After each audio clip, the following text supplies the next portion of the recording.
வார்த்தையை நாம் முதலாவது நாம் பற்றிக்கொள்வதா இருக்க வேண்டும். நம்முடைய சந்தோஷம் எப்படிப்பட்ட சந்தோஷமா இருக்க வேண்டும்? கர்த்தருக்குள்ளான சந்தோஷம். ஹல்லேலூயா. கர்த்தருக்குள்ளான சந்தோஷம் தான் நமக்கு நிரந்தரமானது. அதனாலதான் பவுல் அதிலே சொல்லுகிறார், கர்த்தருக்குள். எப்பொழுது யாருக்குள்ள சந்தோஷமா இருக்கணும்? நாம் கர்த்தருக்குள் சந்தோஷமா இருக்க வேண்டும். ஹல்லேலூயா. கர்த்தருக்குள் இருக்கிற சந்தோஷம் நமக்கு அது ஒரு மன நிம்மதியையும் ஆறுதலையும் கொடுக்கிறதா இருக்கிறது. ஹல்லேலூயா. இன்றைக்கும் நிச்சயமாகவே நான் விசுவாசிக்கிறேன், நம்ம எல்லாருமே கர்த்தருக்குள்ளான அந்த சந்தோஷத்துல தான் அமர்ந்திருக்கிறோம். ஆமென். கர்த்தருக்குள்ளான அந்த சந்தோஷத்துல நாம் அமர்ந்திருக்கிறபடினால இன்றைக்கு கர்த்தருடைய வார்த்தை உங்களை பலப்படுத்த போகிறது, உங்களை சந்தோஷப்படுத்த போகிறது. இன்றைய நாளிலும் நாம் இதை குறித்து நாம் தொடர்ந்து தியானிக்கும் பொழுது 1 தெசலோனிக்கேயர் 5ஆம் அதிகாரம் 16ஆம் வசனத்திலும் நாம் வாசிக்கிறோம். 1 தெசலோனிக்கேயர் 5ஆம் அதிகாரம் 16ஆம் வசனத்தை நாம் எடுத்துக்கொள்வோம். எப்பொழுதும் சந்தோஷமாயிருங்கள். இங்கே பவுல் தெசலோனிக்கே சபைக்கு எழுதும் பொழுது அவர் சொல்லுகிறார், கர்த்தருக்குள் எப்பொழுதும் சந்தோஷமாயிருங்கள் என்று சொன்னவர், சந்தோஷமாயிருங்கள் என்று மறுபடியும் உங்களுக்கு சொல்லுகிறேன் என்று சொன்னவர் இங்கே சொல்லுகிறார், எப்பொழுதும் சந்தோஷமாயிருங்கள். ஹல்லேலூயா. எப்பொழுதும் நாம் சந்தோஷமா இருக்க வேண்டும் என்றுதான் கர்த்தருடைய வார்த்தை நமக்கு சொல்லுகிறது. ஏதோ ஒரு 10,000 ரூபாய் நம்ம கையில இருந்தா நம்ம சந்தோஷப்படுறதோ, இல்ல ஏதாவது ஒரு நல்ல நியூஸ் நமக்கு கிடைக்கும் பொழுது சந்தோஷமா இருக்கிறதோ கிடையாது. ஏன்னா இந்த சந்தோஷம் நமக்கு அடுத்து நமக்கு அந்த நம்முடைய கரத்திலே ஒரு பொருளாதாரம் குறைவுபடும் பொழுதோ, இல்ல ஒரு துக்ககரமான காரியத்தை நாம் கேள்விப்படும் பொழுது என்ன ஆகும்னு சொன்னா அந்த சந்தோஷம் நமக்கு மாறி போயிடும், இழந்து போயிடும். ஏன்னா இந்த பொருளாதாரம் கொடுக்கிற சந்தோஷம் அந்த பொருளாதாரம் இருக்கிற வரைக்கும் தான். இல்லை நமக்கு ஒரு ஒரு சந்தோஷமான ஒரு காரியங்களை கலந்து கொள்ளுகிறது அந்த சந்தோஷமான சூழ்நிலைகள் இருக்கிற வரைக்கும் தான். அதுக்கப்புறம் பார்த்தீங்கன்னா நமக்கு என்ன பண்ணும், அந்த சூழ்நிலை அப்படியே மாறி போயிடும்.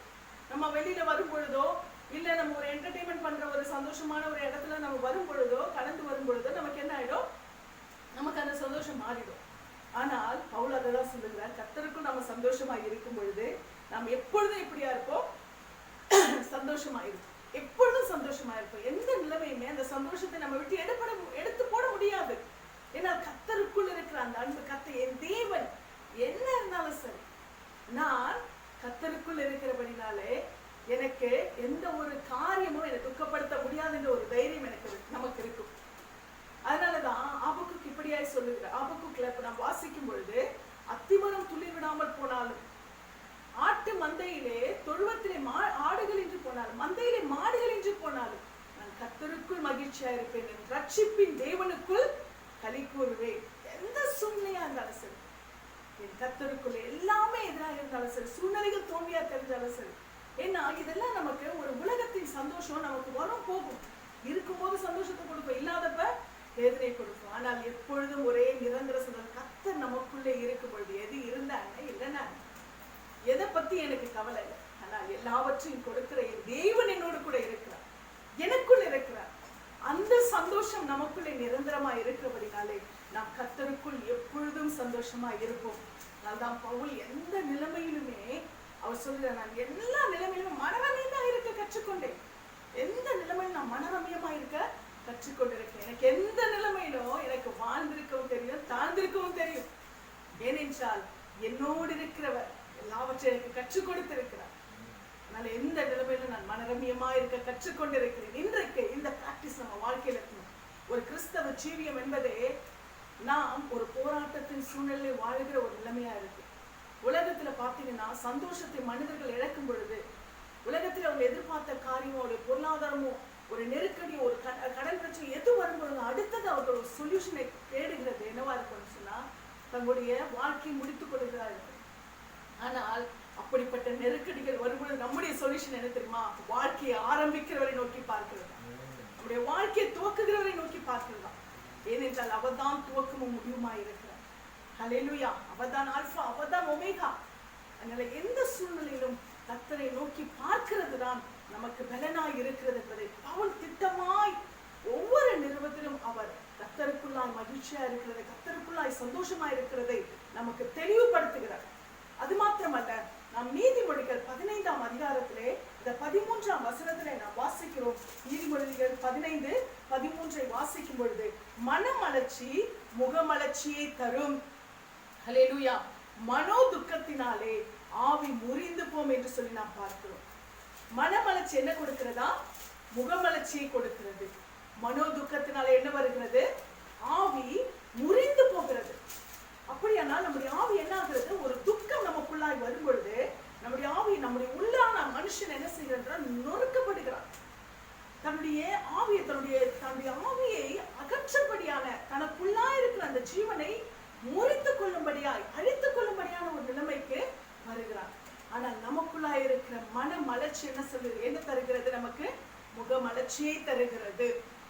அப்போ நாம் எந்த நிலைமை வந்தாலும் நாம் மன மலர்ச்சியோடு கூட இருக்கும். நமக்குள்ள ஒரு சந்தோஷம் இருந்துச்சுன்னா அந்த சந்தோஷம் நம்ம முகத்திலே கண்டிப்பா வெளிப்படுமா இல்லையா? கண்டிப்பா வெளிப்படும். அந்த சந்தோஷம் நம்முடைய முகத்துல அது தெரியும். அதே நம்ம துக்கமா இருக்கும் போது அது என்ன பண்ணுது? நம்முடைய முகத்துல தெரியும். நம்ம முகம் ஒரு கண்ணாடி மாதிரி, நம் இருதயத்தை வெளிப்படுத்துகிறது, இருதயத்தை பிரதிபலிக்கிற ஒரு கண்ணாடியாய் நம்முடைய முகம் காணப்படுகிறது. அப்ப நாம் மன துக்கமாய் இருக்கும் பொழுது அதுவும் என்ன பண்ணுது? நம்முடைய முகத்துல வெளிப்படுது. நம்முடைய இருதயம் சந்தோஷமாய் இருக்கும் பொழுதும் அது நம்முடைய முகத்துல வெளிப்படும். மனமலர்ச்சி முகமலர்ச்சியை கொடுக்கிறது. அப்போ நாம உலகத்திலே அநேக பியூட்டி டிப்ஸ் எல்லாம் பயன்படுத்துவாங்க, அந்த முகத்தை அழகுபடுத்திக் கொள்ள, முகத்தை சௌந்தரியமாக்கி கொள்ள. ஆனால் இதுக்கு மிக முக்கியமான சொல்யூஷன் என்ன தெரியுமா? மனசுக்குள்ள இருக்கிற ஒரு சந்தோஷம் தான். அந்த மனசு சந்தோஷமா இருந்துச்சுன்னு வச்சுங்களேன், அப்போ முகம் தானா ஒரு மலர்ச்சியை கொடுக்கும். முகம் பிரைட்டா இருக்கும், அழகா இருக்கும். எப்போ நம்ம இருதயத்தை கர்த்தருக்குள்ள சந்தோஷமா நம்ம வச்சுக்கிட்டோம்னா நிச்சயமா நாம எந்த ஒரு டிப்ஸையும் தேடி போக வேண்டியது. இயேசு கிறிஸ்துவே நமக்கு பெரிய டிப்ஸா இருக்கிறார். ஹல்லேலூயா. அந்த மன மலர்ச்சி, கர்த்தருக்குள்ளான அந்த சந்தோஷம், என்ன நடந்தாலும் என்ன, என் தேவன் என்னோடு கூட இருக்கிறார், நான் எல்லாவற்றிலும் கர்த்தருடைய பலனோடு கூட நான் நிற்பேன் என்று சொல்லி அந்த தைரியத்தோடு நாம் நிற்கும் பொழுது அது நமக்கு எதை கொடுக்கிறது? ஒரு முக மலர்ச்சியை கொடுக்கிறது. மனம் சோர்ந்து போகும் பொழுது, மனம் ஆவி முறிந்து போகும் பொழுது அது என்னவாகிறது? நமக்கு ஒரு சஞ்சலம் கொடுக்கிறது. மன துக்கம் நமக்கு என்ன பண்ணுது? நம்முடைய ஆவியை முறித்து போடுகிறது. ஒரு மன துக்கம் நமக்குள்ள சூழ்ந்துருச்சுன்னு வச்சுக்கோங்களேன், ஒரு துக்கம் நமக்கு வந்துருச்சுன்னா உடனே நம்முடைய ஆவி அப்படியே நொறுக்கப்பட்டுடும். அது வெளியரங்கமாக நம்ம அப்படியே காண்பிக்கும். நம்முடைய துக்கத்தின் வெளிப்பாடு நம்முடைய முகத்திலிருந்து அது பிரதிபலிக்கிறதா இருக்கும். அதனால நாம் எந்த சூழலும் கர்த்தருக்குள்ளான மகிழ்ச்சியா இருக்கிற அந்த பலனை பெற்றுக்கொண்டு கர்த்தருக்குள்ளான அந்த பலனோடு கூட இருக்க வேண்டும். நமக்கு ஒரு பெரிய அட்வான்டேஜ் இதுதான். நமக்குரிய ஒரு பெரிய அட்வான்டேஜ் இதுதான். ஏசப்பாக்குள்ள நம்ம சந்தோஷமா இருக்குது. என்ன நடந்தாலும் என் தேவன் என்னை நடத்துவார். என்ன நடந்தாலும் எந்த தீங்கும் என்னை அணுகாது. ஆண்டவர் என்னை எந்த சூழ்நிலைக்கு அனுமதித்தாலும் அவர் என்னை விட்டு விலக மாட்டார்.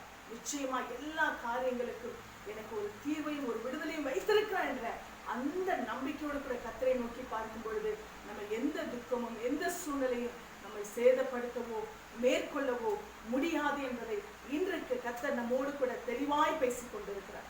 ஹல்லேலூயா.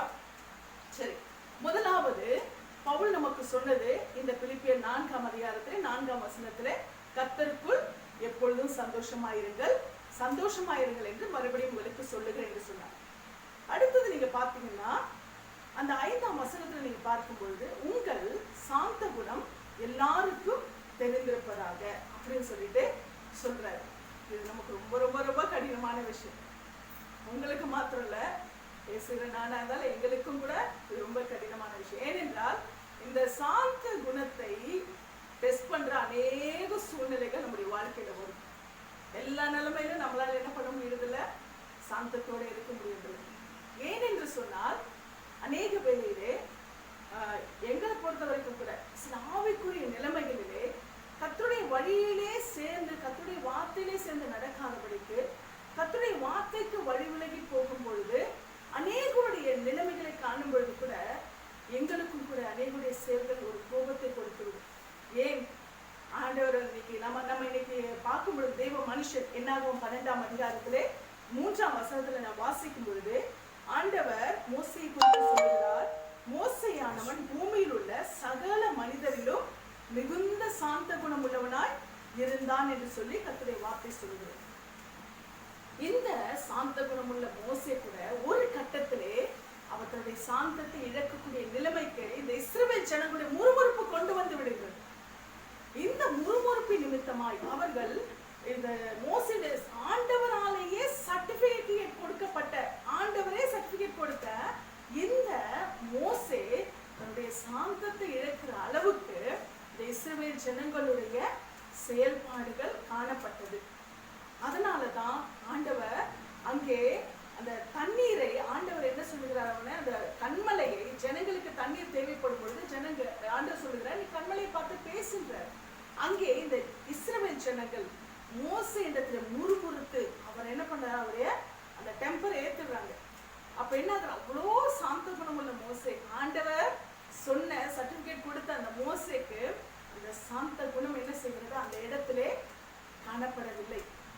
அநேக வேளை ஆவிக்குரிய நிலைமையில கூட, ஆவிக்குரிய தன்மையில தேவ ஊழியர்களுக்கு கூட அநேக நிலைமையில இந்த ஜனங்களுடைய செயல்பாடுகள், ஜனங்களுடைய கர்த்தருடைய வழியை விட்டு விலகி போகிற நிலைமை, கர்த்தருடைய வார்த்தைக்கு செவி கொடுக்காத நிலைமை, பக்தி விருத்திக்கு எதுவாக செயல்படாத நிலைமை, தெய்வ பக்தி இல்லாத அவபக்திக்குரிய காரியங்கள், வைராக்கியம் இல்லாத நிலைமைகள், இவளை காணும் பொழுது ஊழியக்காரர்களுக்கு கூட அநேக வேளையில அந்த சாந்த குணம் என்பது, சாந்தம் என்பது அநேக வேளையிலே அது கடந்து போய் விடுகிறதா இருக்கிற காரணம் என்னன்னு சொன்னா, இது ஒரு ஆவிக்குரிய ஒரு வைராக்கியம், இது ஒரு ஆவிக்குரிய ஒரு நிலைமையில இன்னும் இப்படி இருக்கிறாங்களே, இன்னும் வைராக்கியம் இல்லை, இன்னும் தேவ பயம் இல்லையே, இன்னும் தேவ பக்தி இல்லையேன்னு சொல்லி இந்த தேவனோடு கூட நடக்கிற, தேவன் கற்றுக் கொடுத்த அந்த சாந்த குணத்தோடு நடக்க வேண்டும் என்று நினைக்கிற ஊழியக்காரர்களுக்கு இந்த மோசையை போல உண்டாகிறது. ஏனென்றால் இது ஒரு ஆவிக்குரிய வைராக்கியமாய் அது வெளிப்பட்டாலும் இது மோசையை கூட அது என்ன பண்ணுச்சு, ஆனாலே சுதந்திரிக்க முடியாதபடி அது செய்யுது. அப்போ இந்த சாந்த குணம் என்பது என்ன, எப்படி இருக்கணுமா, எல்லாருக்குமே வேண்டும். எந்த ஒரு சூழ்நிலையிலும் நமக்கு இந்த பொறுமையை நம்ம என்ன பண்ணணும், கடைபிடிக்க வேண்டியது நமக்கு மிக மிக முக்கியமா இருக்கிறது. இந்த சாந்தத்தை நாம் கடைபிடிக்க வேண்டியது மிக முக்கியமாக இருக்கிறது. ஏனென்றால் தேவனே சாட்சி கொடுத்த மோசேக்கும் இந்த சாந்த குணம், அந்த நேரத்தில் ஜனங்களுடைய முறுமுறுப்பும், ஜனங்கள் கொடுத்த எரிச்சலும், கர்த்தர் சொன்ன வார்த்தை என்ன பண்ணுச்சு, அது கவனிக்க வைக்க முடியாமல் போய்விட்டது. கர்த்தர் என்ன சொன்னாரோ அந்த வார்த்தையை கவனிக்க முடியாமல் கண்மலையை பார்த்து பேச வேண்டிய மோசே கண்மலையை அடிக்கும்படியாய் அவர் என்ன பண்ணாரு, செயல்பட்டார். கர்த்தருடைய வார்த்தைக்கு அங்க என்ன பண்றாருன்னா, தேவன் அந்த ஒரு கீழ்ப்படிதலை அவர் எதிர்பார்த்தார். தேவன் நீங்க பாத்தீங்கன்னா நிறைய விஷயத்துல ஒண்ணுமே இல்லையே, இதுல ஏன் ஆண்டவர் இப்படி இவ்வளவு பெரிய தண்டனை எல்லாம் கொடுக்க நம்ம யோசிப்போம். ஆனால் ஒரு விஷயத்தை நீங்க கவனிச்சீங்கன்னா, இதுல இந்த கீழ்ப்படிதல் என்பது என்னோட டாபிக் கிடையாது. ஆனா எல்லா சம்பவத்திலையும் நீங்க பாத்தீங்கன்னா ஒரு சில்லி மேட்டரா, ஒரு சின்ன மேட்டரா தான் இருக்கும். அந்த மேட்டருக்கு ஒரு சின்ன விஷயமா தான் இருக்கும். ஆனா அதுல கர்த்தர் எதிர்பார்க்கிறது என்பது ஒரு கீழ்ப்படிதல். ஒரு சின்ன விஷயமா தான் கர்த்தர் எதிர்பார்க்கிறது கீழ்ப்படிதல். அப்போ இங்க மோசைக்கு அந்த காரியங்கள் தேவன் சொன்ன வார்த்தைக்கு மாறாய் செயல்படும் பொழுது அங்கே கர்த்தர் என்ன பண்றாரு, கர்த்தருடைய கோபம் வெளிப்படுகிறது. அப்போ இங்கே அவருடைய கீழ்ப்படியாமை எதனால உண்டாச்சுன்னு சொன்னா, இது அவர் பொறுமை இழந்தது நிமித்தமாக அந்த காரியம் அங்க நடந்தது.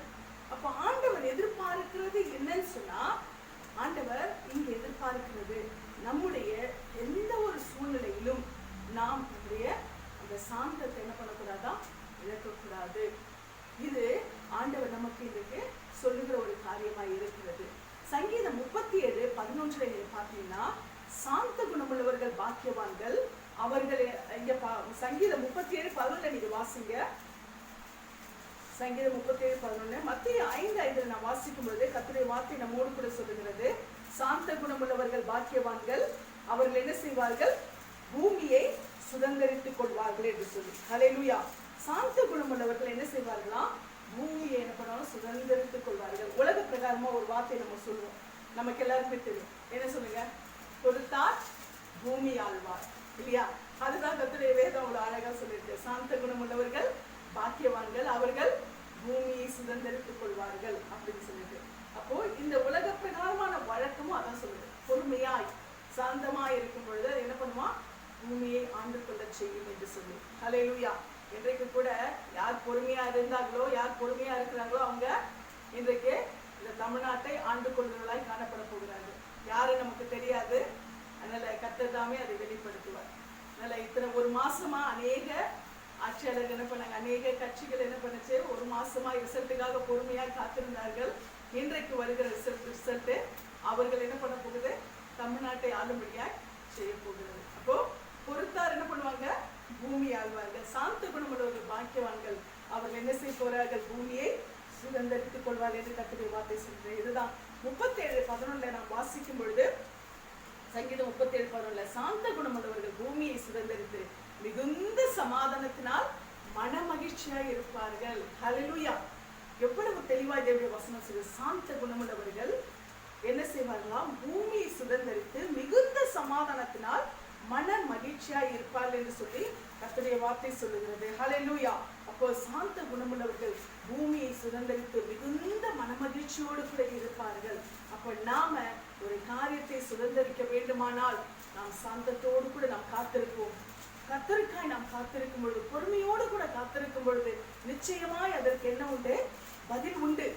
கர்த்தருக்கு காத்திருக்கிறவர்கள் கழுகு போல செட்டைகளை அடித்து எழும்புவார். புது பலன் அடைந்து என்ன பண்ணுவாங்களாம்? கழுகுகளை போல செட்டைகளை அடித்து எழும்புவார்கள். அவர்கள் ஓடினாலும் இளைப்படையார்கள், நடந்தாலும் சோர்ந்து போகார்கள் என்று சொல்லி கர்த்தருடைய வார்த்தை சொல்லுகிறது. அப்போ கர்த்தருக்கு காத்திருக்கிறவர்களுக்கு நிச்சயமாக ஒரு புது பலன் இருக்கிறது. ஹல்லேலூயா! அந்த புது பலன் அவர்களை என்ன செய்யும்? அவர்களை கழுகுகளை போல செட்டைகளை அடித்து எழும்ப செய்கிறதா இருக்கிறது. அப்படிப்பட்டவர்கள் எந்த நிலைமையிலும் அவர்கள் சோர்ந்து போகவே மாட்டார்கள். சங்கீதத்திலே 37:11 நமக்கு இந்த வார்த்தை தான் நமக்கு தெளிவாய் சொல்லி இருக்கிறது. அவர்கள் செட்டைகளை அடித்து என்ன பண்ணுவாங்களாம்? எழும்புவார்கள். ஹல்லேலூயா! 37:11 சாந்த குணமுள்ளவர்கள் பூமியை சுதந்திரித்து மிகுந்த சந்தோஷத்தினால அவர்கள் மகிழ்ந்திருப்பார்கள். ஹல்லேலூயா! அது மாத்திரமல்ல, தீத்து 3:2 நாம் வாசிக்கிறோம்.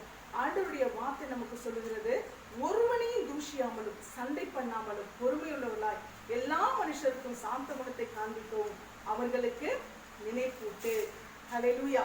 ஒருவனையும் தூஷியாமலும் சண்டை பண்ணாமலும். ஏன்னா இந்த சாந்தத்தை இழக்கும் போது அடுத்த ரிசல்ட் என்ன வரும் சொல்லுங்க? சாந்தத்தை இழக்கிற அந்த வெளிப்பாடு அடுத்தது என்ன பண்ணும்? தூஷிக்கிறதுன்னு என்னது? திட்டுறது. அடுத்தது சண்டை போடுறது, இல்லையா? இது இந்த சாந்தத்தை இழக்கும் பொழுது வருகிற அடுத்த ரிசல்ட்டாய் காணப்படுகிறது. ஹல்லேலூயா! நாம் ஆனா இந்த காரியங்களை நம்ம ஒரு ப்ராக்டிஸ் பண்ணிக்கும் போது என்ன பேசினாலும் பொறுமையா அப்படியே சைலண்டா நம்ம இருக்க பழகி கொள்ளும் போது என்ன ஆகுதுன்னு சொன்னா, அது என்ன ஆகுது? அந்த சண்டையை அமர்த்துறது. அப்போ நம்ம அந்த சாந்த குணத்தை கடைபிடிக்கும் போது என்ன ஆகுதுன்னா, அது அந்த சண்டை என்ன பண்ணிடுது? அப்படியே அமர்த்துறது. இது வரைக்கும் நமக்கு அந்த சுபாவம் இல்லாமல் இருக்கலாம். ஒருவேளை நம்ம நம்முடைய கேரக்டர் அப்படிப்பட்ட காரியங்கள் இல்லாமலும் இருக்கலாம். ஆனால் நம்ம என்ன செய்யணும் தெரியுமா? இன்றைக்கு நாம் அதை ப்ராக்டிஸ் பண்ணிட்டே இருக்கணும். நம்ம அதை பழக்கப்படுத்துவதாய் காணப்பட வேண்டும். அப்படி செய்யும் பொழுது நமக்கு என்ன வருதுன்னு சொன்னா, அந்த இடத்துல நமக்கே ஒரு சாந்தம் உண்டாயிடும். நம்ம அநேக வேளையில நம்முடைய கோபம் வரும்போது நிறைய பேசிடுவோம். நிறைய பேசிட்டு அதுக்கப்புறம் என்ன பண்ணுவோம்? ஐயோ, நான் ஏன் இப்படி பேசினேன்? நான் பேசாம இருந்திருந்தா நல்லா இருந்திருக்குமே அப்படின்னு சொல்லி நாமளே நம்மளை நிந்திப்போம். நாமளே நம்மளை என்ன பண்ணுவோம்? நம்மளை யோசிச்சுப்போம். என்ன நான் இப்படி பேசிட்டேனே, கொஞ்சம் நான் என்ன பண்ணிருக்கலாம்? அமைதியா இருந்திருக்கலாமே, கொஞ்சம் பொறுமையா இருந்திருக்கலாமே அப்படின்னு சொல்லி நம்ம என்ன பண்ணுவோம்? யோசிப்போம். அப்போ அந்த இடத்துல நம்ம பேசாமலே என்ன பண்ண அமைதியா இருந்துட்டோம்னா என்ன ஆகாது? அது எந்த விதத்திலும் நமக்கு தீங்கை உண்டாக்காது என்பதுதான் கர்த்தருடைய வார்த்தை நமக்கு இந்த இடத்துல என்ன பண்ணுது? தெளிவாய் சொல்லுகிறது. ஹல்லேலூயா! அதனால உங்கள் சாந்த குணம் இந்த 4 பிலிப்பியர் 4:5 இரண்டாவது பாயிண்டா நமக்கு இரண்டாவது வசனம் பிலிப்பியர் 4:5 சொல்லியிருக்கபடியா, உங்கள் சாந்த குணம் எல்லாருக்கும் தெரிந்திருப்பதாக. ஒன்றும் இல்லை, நம்ம இதுக்கு பெருசா ஒண்ணுமே சாதிக்க வேண்டியதில்லை. பேசாம இருந்தாலும் போதும். எதுவுமே பேசாம இருந்தாலுமே நம்ம என்ன பண்ணலாம்? எல்லாருக்கும் சாந்த குணமுள்ளவர்களா காணப்பட்டுருவோம். ஏன்னா ஒரு வசனம் சொல்றது நீதிமொழிகள்ல, பேசாமல் இருந்தால் மூடனும் என்ன பண்ணுவானா? ஞானி என்று எண்ணப்படுவானா. நீங்க பாத்தீங்கன்னா ஒருத்தர் மதீனமான அவனுக்கு ஞானமே கிடையாதுன்னா கூட அவன் எல்லாத்துக்கும் சைலண்டா இருந்துட்டான்னா, அமைதியா இருந்துட்டான்னு வச்சுக்கோங்களேன், அவனை என்ன பண்ணுவாங்க? ஓ, ரொம்ப ரொம்ப சைலண்ட்டுப்பா, அவர் எல்லாத்தையுமே எதுவுமே பொறுமையாக தான் பேசுவார். எதுவுமே அவர் அதிகமாக பேசிக்க மாட்டார். எதுவாக இருந்தாலும் அவர் காதெல்லாம் வாய் திறக்க மாட்டார். அவர் ரொம்ப பேச மாட்டார். அப்படி என்ன பண்ணும்? ஜென்டலாக போயிடும். ஆனால் ஒரு மனுஷன் பலவளவாக வாயை தொடர்ந்து பேசிட்டே இருந்தால் என்ன ஆகும் தெரியுமா? பேச பேச பேச ஆண்டவர் வார்த்தை சொல்லுது, சொற்களின் மிகுதியினால் பாவம் இல்லாமல் போகாது. அவர்களுடைய அந்த பேச்சு அவங்களுடைய மூடத்தனத்தை என்ன பண்ணிடும்? வெளிப்படுத்தி விடும்.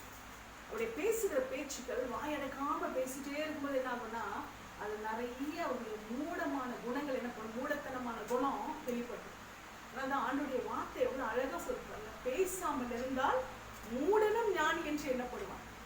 அப்போ அந்த சாந்த குணம், அந்த பேசாம நாம நம்ம வேலை ஏதோ அவசியமானதை மட்டும் நம்ம பேசிட்டு இன்னைக்கு உலகத்துல மனுஷனுக்கு பார்த்தீங்கன்னா பேச்சு என்பது அவசியமானது கண்டிப்பா பேசலாம். அவசியம் நமக்கு எது இருக்குதோ அதுக்கு நம்ம என்ன பண்ணணும், கண்டிப்பா பேசணும். இப்ப நான் பேசலைன்னா உங்களுக்கு வார்த்தைகள் வெளிப்படாது. அதனால நான் என்ன பண்ணோம், ஒரு மணி நேரம் உங்ககிட்ட நான் பேசிதான் ஆகணும். இது தெய்வ வார்த்தையின் வெளிப்பாடு இல்லையா? தேவனுடைய ஆவியானுடைய வெளிப்பாடோடு கூட நான் பேசிக் கொண்டிருக்கேன். ஏன்னா பேசுகிற ஆவியானவர் யாரு? ஞானமுள்ளவர். அவர் ஞானத்தை போதிக்கிறவர். அதனால அவர் கற்றுக் கொடுக்கிறவர், கண்டித்து உணர்த்துகிறவர். அதனால அவருடைய துணையோடு கூட வெளிப்படுகிற வார்த்தைகள் ஒரு மணி நேரம் கண்டினியூஸா பேசினாலும் அது ஆவியானுடைய துணையோடு வெளிப்படுகிறதுனால அது ஞானமா என்ன பண்ணும், வெளிப்படுகிறதாயிரும். அபிஷேகத்தோடு பேசுகிற வார்த்தைகள் அது ஞானமாய் வெளிப்படும். மற்றபடி நாம் பேசுகிற தேவையில்லாத வார்த்தைகள் நம்மை என்ன பண்ணிடும், ஒரு குறைத்து மதிப்பிடும்படியாய் மற்றவர்களுக்கு எண்ணத்தை உண்டாக்கிவிடும். அதனால நாம் என்ன பண்ணுமா, தேவனுடைய அந்த அழகா தேவனுடைய வார்த்தைகள் சொல்லி நம்ம ஃபாலோ பண்ணாலுமே எனக்கு உலகத்துல நம்முடைய வாழ்க்கையில நாம் சிறந்து விளங்க முடியும். பேசாமல் இருந்தால் மூடனும் ஞானி என்று எண்ணப்படுவான். சாந்தத்தோடு இருக்கும் பொழுது நம்முடைய எந்த ஒரு குறைகளும் மனுஷனுக்கு நம்முடைய வாய் வழி என்ன பண்ணாது, வெளிப்படாது. நம்முடைய வாயின் மூலமாய் நம்முடைய நாவின் அறிக்கையின் மூலமா என்ன பண்ணாது, வெளிப்படாது. அதனால்தான் பேசுகிறதற்கு பொறுமையாயும் இருங்கள் என்று சொல்லி கர்த்தருடைய வார்த்தை நமக்கு சொல்லி இருக்கிறது. ஹல்லேலூயா. அடுத்து நீங்க பாத்தீங்கன்னா தொடர்ந்து அந்த பிலிப்பியர் 4ஆம் அதிகாரம் 4ஆம் வசனத்துல பார்த்தோம், கர்த்தருக்குள் எப்பொழுதும் சந்தோஷமா இருக்கு. 2வது 4ஆம் அதிகாரம் 5ஆம் வசனத்துல பார்த்தோம், உங்கள் சாந்த குணம் எல்லாருக்கும் தெரிந்திருப்பதாக அப்படின்னு சொல்லிட்டு. இப்போ இதை குறித்த ஒரு விஷயம் நீங்க பாத்தீங்கன்னா, இந்த சைலண்டா இருக்கிற ஒரு காரியம் பேசாமல் இருந்தா எல்லாவற்றிலுமே நம்ம சொல்யூஷன் பார்க்க முடியும் அப்படின்னு சொல்லிட்டு இந்த சாந்தத்தை குறித்து பாத்தீங்கன்னா, ஒரு இது நான் உங்களுக்கு முன்பு சொன்னதுதான். அதாவது ஒரு மனுஷன், ஒரு ஆள் தன் வீட்டுல எப்பவுமே அவருக்கு என்னது பிரச்சனையாகவே இருக்கா. எப்போ பார்த்தாலும் ஒரே சண்டை. யாருகிட்ட போனாலும் ஏதாவது பேசுனா அவர் சண்டையில அதை முடிச்சுட்டு தான் வீட்டுக்கு வருவார். அவர் வாயை திறந்தாருன்னா என்ன பண்ணுவாரு, பேசுனா யாருக்கிட்டனா பேசுனா என்ன பண்ணுவாரு, அந்த வார்த்தைய சண்டையில முடிச்சுட்டு தான் அவர் வீட்டுக்கே வருவார். ஒரு வாயை திறந்தா ஐயோ பேச ஆரம்பிச்சுட்டானா இன்னைக்கு யார் மாட்டினாங்களோ தெரியல, அப்படிப்பட்ட ஒரு மனுஷன். அப்போ இவருக்கு பேசிட்ட பிறகு யோசிப்பாங்க, ஏன் நான் பேசினா எப்ப பாரு ஒரு பிரச்சனை வருது, எப்ப பாரு ஒரு சண்டை வருது, நான் பேசினா அதுல ஒரு பிரச்சனையாவே முடியுது அப்படின்னு சொல்லிட்டு அவர் என்ன பண்றாரு, அந்த குணத்தை ரியலைஸ் பண்றாரு. சரி, என்னுடைய இந்த கோபத்துக்கு நான் போய் ஒரு டாக்டரை பார்க்கணும் அப்படின்னு சொல்லிட்டு என்ன பண்றாரு, அவர் போயிட்டு என்ன பண்றாரு, நேரம் டாக்டர்கிட்ட போறாரு. டாக்டர்கிட்ட போயிட்டு, டாக்டர் இந்த மாதிரி பிரச்சனை இருக்கு டாக்டர், எனக்கு எங்க போனாலும் நான் பேச ஆரம்பிச்சேன்னா என்னுடைய பேச்சு எதிர முடியுதுன்னா சண்டையில தான் முடியுது. யார்கிட்ட பேசினாலும் எனக்கு அந்த சமாதானத்தோட நான் பேசிட்டு வரவே முடியல, ஏன் நான் இப்படி பேசுறேன்னு எனக்கே தெரியல, அதனால எனக்கு இதுக்கு ஏதாவது தீர்வு கொடுங்க என்னுடைய இந்த சுபாவத்துக்கு அப்படின்னு சொல்லும்போது டாக்டர் என்ன பண்ணாரு, யோசிச்சுட்டு என்ன செஞ்சாரு, ஒரு ஒரு பாட்டில்ல ஒரு மருந்து கொடுத்து நீ என்ன பண்ண, இந்த மாதிரி உனக்கு இந்த மாதிரி ஒரு சூழ்நிலை வரும்பொழுது நீ என்ன பண்ணணும், இதை உன் வாயில என்ன பண்ணிக்கோ ஊற்றிக்கணும். ஒரு ஒரு ஒரு ஒரு 10 ml என்ன பண்ண வாயில ஊற்றிக்கிட்டு என்ன பண்ணக்கூடாது, இந்த மருந்தோட ஸ்பெஷாலிட்டி என்னன்னா மிழுகக்கூடாது. மிழுகுனா இது வேலை செய்யாது, இது உன் வாயில இருந்தாதான் இது வேலை செய்யும். அதனால இந்த மருந்தை என்ன பண்ணி யார்கிட்டனா ஏதாவது பிரச்சனை வரும்போது உனக்கு கொஞ்சம் அதிகமா பேசுற அந்த வார்த்தை வரணும், என்ன பண்ணிடு, இந்த வாயில ஊற்றிக்கோ அப்படின்னு சொல்லி டாக்டர் சொல்லி, இந்த மருந்து மறுபடியும் நான் நல்லா சொல்றேன், மறுபடியும் நீ என்ன பண்ணி நோட் பண்ணிக்கோ, நீ என்ன பண்ணணும், இந்த மருந்தை ஊத்துனீங்கன்னா விழுங்கக்கூடாது, இது வாயிலே இருந்தாதான், உன் நாக்குல இந்த மருந்து இருந்தாதான் இது வேலை செய்யும் அப்படின்னு சொல்றேன். சரி அப்பா, நமக்கு ஒரு தீர்வு கிடைச்சுன்னு சந்தோஷமா பண்ணேன். இப்ப என்ன பண்ணாரு, இவர் போறாரு. போயிட்டு பேசும்பொழுது முதல்ல ஒரு வீட்டுல போய் அவர் ஒய்ஃப் கிட்ட பேசும்போது என்ன ஆகுது, மறுபடியும் வழக்கம் போட்டு அவர் ஆரம்பிக்க தொடங்குனதோ டக்குன்னு டாக்டர் கொடுத்த மருந்து ஞாபகம் வச்சு உடனே என்ன பண்ணாரு, டக்குன்னு ஒரு 10 ml எடுத்து வாயில ஊற்றிட்டு அப்படியே வச்சிருக்காரு. அப்புறம் அவங்க ஒய்ஃப் பேசுறாங்க, இது பண்ணாங்க. அதுக்கப்புறம் என்னாச்சு, வாயே திறக்கல. அப்புறம் என்னாச்சு, அந்த இடத்துல சைலண்டா போயிட்டு அவங்க ஒய்ஃப் என்ன பண்ணாங்க, போயிட்டாங்க. அதுக்கப்புறம் இவர் என்ன பண்ணாரு, அதுக்கப்புறம் கொஞ்ச நேரம் கழிச்சு என்ன பண்ணாரு, அந்த மருந்து முழுகக்கூடாதுன்னு சொல்ல சரிங்க அதை என்ன பண்ணிட்டாரு, அதை துப்பிட்டு அதுக்கப்புறம் பார்த்தோன்னா அவருக்கு அவ்வளோ ஒரு சமாதானம். ஐயோ இன்னைக்கு பிரச்சனையே வரலையே என் வீட்டில், ரொம்ப சந்தோஷம். அதுக்கப்புறம் அவர் ஃப்ரெண்டு கிட்ட போனார், ஃப்ரெண்டு கிட்ட பேசிட்டே இருக்கும்போது இதே மாதிரி தான் ஆரம்பிச்சு. எங்கே போனாலும் கையில் எடுத்துகிட்டு போயிட்டு அதே போல் என்ன பண்ணுறாரு, இந்த வாயில் ஊற்றிக்கிட்டு அப்படியே இருப்பார். இந்த மாதிரி பிரச்சனைன்னு ஆரம்பிக்கிறது. அப்போ அதே போல் என்ன ஆகுது, அவங்க ஃப்ரெண்டு என்ன பண்ணாரு, அவரும் வந்து அதிகமாக பேசலை. அதனால என்ன ஆச்சு, அங்கே ஒரு சமாதானம். இப்படி ஆகும்பொழுது இவரை எல்லாருமே இவரை பார்த்து ஆச்சரியப்பட ஆரம்பிச்சாங்க. இப்படிப்பட்ட மனுஷன் எப்படி இப்படி மாறினாரு அப்படின்னு சொல்லிட்டு எல்லாருமே ரொம்ப ஆச்சரியப்பட ஆரம்பிச்சாங்க. எல்லாருமே ரொம்ப இவரை வந்து ரொம்ப நேசிக்க ஆரம்பிச்சாங்க. அப்போ இவருக்கு ரொம்ப சந்தோஷமாயிடுச்சு. அதுதான் நமக்கு எவ்வளவு பெரிய விலை மதிக்க முடியாத மருந்து இந்த டாக்டர் கொடுத்தாரு, இந்த டாக்டருக்கு போய் நம்ம நன்றி சொல்லி ஆகணும் அப்படின்னு சொல்லிட்டு என்ன பண்றாரு, மறுபடியும் போய் டாக்டர் பார்க்குறாரு. டாக்டர் போய் பார்த்துட்டு, டாக்டர் என்ன மருந்து டாக்டர் கொடுத்தீங்க, என்கிட்ட இப்போ எல்லாரும் சமாதானமா இருக்கு. ஏன்னா நான் இப்போ வந்து அந்த மருந்தை பயன்படுத்தினு நான் யார்கிட்டயுமே கோபமா பேசுறது இப்போ எனக்கு சுத்தமா வரல டாக்டர். இப்போ நான் அந்த மருந்தை எடுத்துக்கலன்னா கூட எனக்கு பிரச்சனை இல்லை அப்படின்னு சொல்லும்போது டாக்டர் சத்தமா சிரிச்சாராம். உடனே கேட்டாரு, என்ன டாக்டர் ஏன் டாக்டர் சிரிச்சிங்க அப்படின்னு சொல்லும்போது, நான் உனக்கு கொடுத்தது அது மருந்தே கிடையாதுப்பா, அது சாதாரண ஒரு சுகர் வாட்டர் தான், அது ஒரு மருந்தும் கிடையாது. அது என்னன்னு சொன்னா, உனக்கு இந்த மாதிரி அதிகமா உனக்கு ஒரு இந்த மாதிரி டெம்பர் ஏறும்போது உன் நாக்கை நீ அடக்கிக்கிட்டேன்னா உனக்கு பிரச்சனை வராது. நீ பொறுமையா இருந்துட்டேன்னா மேற்கொண்டு உனக்கு சண்டையோ சச்சரவோ உனக்கு வராது. அதுக்காக தான் நான் வந்து இதை உனக்கு கொடுத்தேன். உனக்கு சொல்யூஷன் உன்கிட்டயே தான் இருக்கு. நீ சாந்தமா இருந்துட்டேன்னா உனக்கு எந்த ஒரு பிரச்சனையும் இல்லை அப்படின்னு சொல்லும் பொழுதுதான் அவருக்கு அவருடைய அந்த தவறு புரிந்தது. அதுக்கு பிறகு அவருக்கு அந்த சுகர் சிரப் அவருக்கு தேவைப்படவே இல்லை. ஹல்லேலூயா. அதனால நம்மிடத்திலே தீர்வுகள் இருக்கிறது. உங்கள் சாந்த குணம் எல்லா மனுஷருக்கும் தெரிந்திருக்க கடவுது, எல்லாருக்கும் தெரிந்திருப்பதாக என்று சொல்லி கர்த்தருடைய வார்த்தை சொல்லுகிறது. மூன்றாவதா நீங்க பார்த்தீங்கன்னா பிலிப்பியர் 4ஆம் அதிகாரம், அந்த 4ஆம் அதிகாரத்தின் 6ஆம் வசனம், நீங்கள் ஒன்றுக்கும் கவலைப்படாமல். மூன்றாவது என்ன சொல்லுது, நீங்கள் ஒன்றுக்கும் கவலைப்படாமல். அப்படின்னு பார்க்கும் பொழுது இங்கே ஒன்றுக்கும் கவலைப்படாமல் என்று சொல்லும் பொழுது நமக்கு பெரிய பிரச்சனை என்னதான், கவலை தான். கவலையே இல்லைன்றதுக்காக கூட கவலைப்படுவோம். ஒண்ணுமே இல்லையே இப்ப கவலைப்படுறதுக்கு கூட நம்ம என்ன பண்ணுவோம், யோசிச்சு கவலைப்படுறவங்களா இருப்போம். ஏன்னா எதற்கெடுத்தாலும் கவலை, எதற்கெடுத்தாலும் ஒரு சோகம், எதற்கெடுத்தாலும் எதை குறித்தாலும் நம்ம என்ன பண்ணணும், கவலைப்பட்டு கொண்டே இருக்க வேண்டும். நம்முடைய உள்ள என்ன பண்ணிருச்சுன்னா, இப்படி இந்த கவலை குறிச்சே என்ன பண்ணுதுன்னா இப்ப பழகி விட்டது. கவலைப்பட்டு கவலைப்பட்டு கவலைப்பட்டு நம்முடைய உள்ளம் பழகிட்டதுனால நமக்கு என்னன்னு சொன்னா எப்போ பார்த்தாலும் என்ன பண்ணணும், எதை குறிச்சு நம்ம கவலைப்பட்டே இருக்கும். அப்போ இங்கே ஆண்டுடைய வார்த்தை சொல்லுகிறது, நீங்கள் ஒன்றுக்கும் கவலைப்படாமல். அப்ப நம்ம என்ன பண்ணக்கூடாதான், எதற்கும் கவலைப்படக்கூடாது. ஏன்னா எல்லாவற்றுக்கும் மேலான தேவன் நம்முடைய பாரங்கள், நம்முடைய கவலைகள், நம்முடைய வேதனைகள் எல்லாவற்றையும் சுமக்கிறதற்காய் அவர் நம்மோடு கூட இருக்கிறார். அப்போ நாம எதற்கும் கவலைப்படாமல் அவரே நோக்கி பார்க்கும் பொழுது நிச்சயமாய் நமக்கு ஒரு சந்தோஷம், ஒரு சமாதானத்தை கற்றுக் கொடுப்பார். நீதிமொழிகள் 12ஆம் அதிகாரம் 25ஆம் வசனத்தை நீங்கள் எடுத்து வாசிக்கலானால், மனுஷனுடைய இருதயத்திலுள்ள கவலை அதை ஒடுக்கும், நல்வார்த்தையோ அதை மகிழ்ச்சியாக்கும். மனுஷனுடைய இருதயத்திலுள்ள கவலை என்ன பண்ணுமா, இருதயத்தை என்ன பண்ணும், ஒடுக்கும். மனுஷனுடைய இருதயத்திலுள்ள கவலை இருதயத்தை என்ன பண்ணணும் தெரியுமா, அப்படியே துவண்டு போகச்சு, நம்மளை சாப்பிட விடாது, தூங்க விடாது, நம்மை நாமே பராமரித்துக் கொள்ள விடாது. ஏனென்று சொன்னால் அந்த இருதயத்தில் உள்ள கவலை நம்ம என்ன செய்கிறது, நம்ம அப்படியே ஒடுக்கி விடுகிறது. என்னத்தை வாழ்ந்து, என்னத்தை சாப்பிட்டு, என்னத்தை போய், என்னத்தை வந்து, என்னத்தை தூங்கி, இந்த எண்ணத்தைன்ற ஒரு வார்த்தையை நம்முடைய வாழ்க்கையில பழக்கமாகிடும். அதனால நம்ம என்ன பண்றோம்னு சொன்னா, நம்ம இந்த கவலைகளினாலே நம்ம என்ன பண்றோம், எல்லா காரியங்களிலும் நாம ஒடுக்கப்படுகிறோம். நம்முடைய இருதயம் என்ன பண்ணுகிறதுன்னு சொன்னால் இந்த கவலைகளினாலே ஒடுங்கி போய் விடுகிறதா காணப்பட்டுவிடும். அப்போ நாம கவலைப்படும் பொழுது நம்ம எல்லா விதத்திலுமே என்ன பண்ணுகிறது, இந்த கவலை நம்மை ஒடுக்கி விடுகிறது. நம்முடைய கவலை நம்ம அப்படியே நம்ம என்ன பண்ணிடுது, கூனி குறுகி போய்விட செய்யும். நிறைய பேர் பார்த்தீங்கன்னா கவலையினாலேயே இழைச்சு போயிடுவாங்க. என்னங்க ரொம்ப இழைச்சிட்டீங்கன்னு கேட்டா, என்ன பண்றது, 1008 பிரச்சனை இருக்கு, அதனாலேயே இப்படி ஆயிடுச்சு.